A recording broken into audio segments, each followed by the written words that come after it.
Good evening. We present the news summary.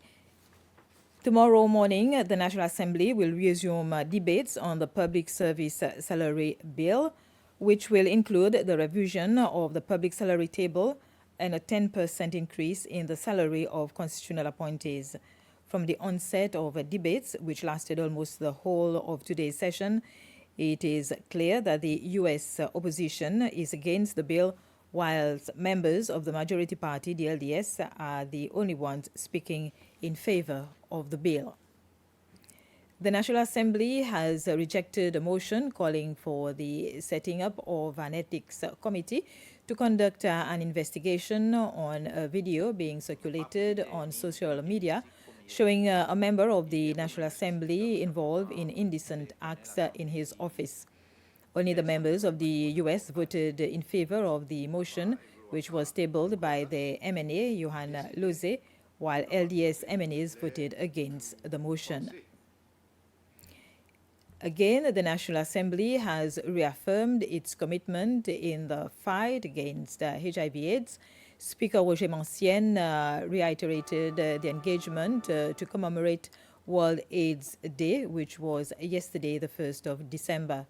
The vice chairperson of the HIV/AIDS Committee in the National Assembly, Kelly Saminadin, also delivered a message to people living with HIV/AIDS, reminding them that they are not alone.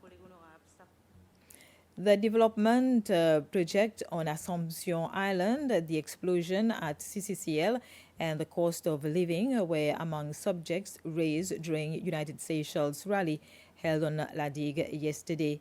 The theme was Seychelles pour Seychellois, and it was the last rally organized by United Seychelles for the year.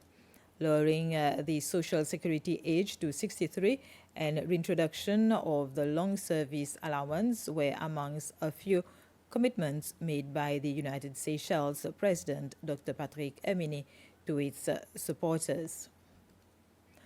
2 new judges have sworn in as justices of appeal.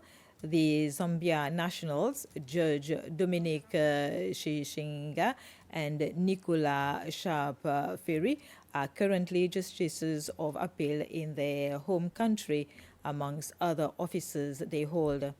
There are 8 cases to be heard, amongst which Carlos Catherine is appealing the judgment and sentence against him in the murder of a 3-year-old in May 2023.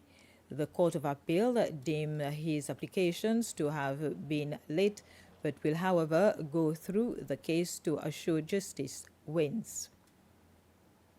The High Commissioner of Sri Lanka for Seychelles, Shrimal Wickremasinge, met with President Wivel Ramkalawan at State House for his farewell call after completing his 3-year mandate.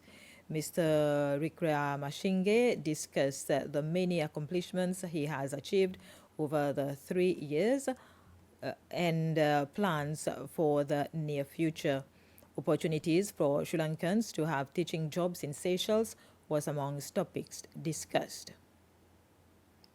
A new partnership between the Seychelles Broadcasting Corporation, SBC, and Airtel Seychelles offers free data usage for streaming the SBC radio app.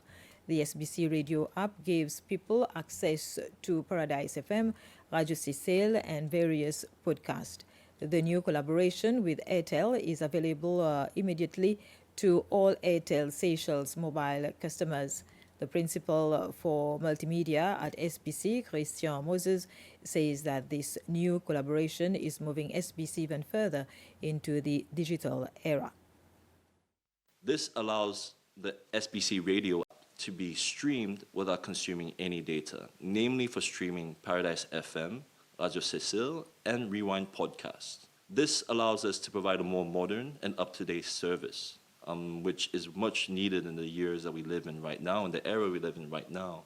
We are aware that we have removed our AM transmitters around the island, but this also helps us modernize and replace this traditional service to get everyone to lead everyone into a new era. Users can download the app by Google Play Store or by Apple iOS Store for you to access this service of limitless streaming.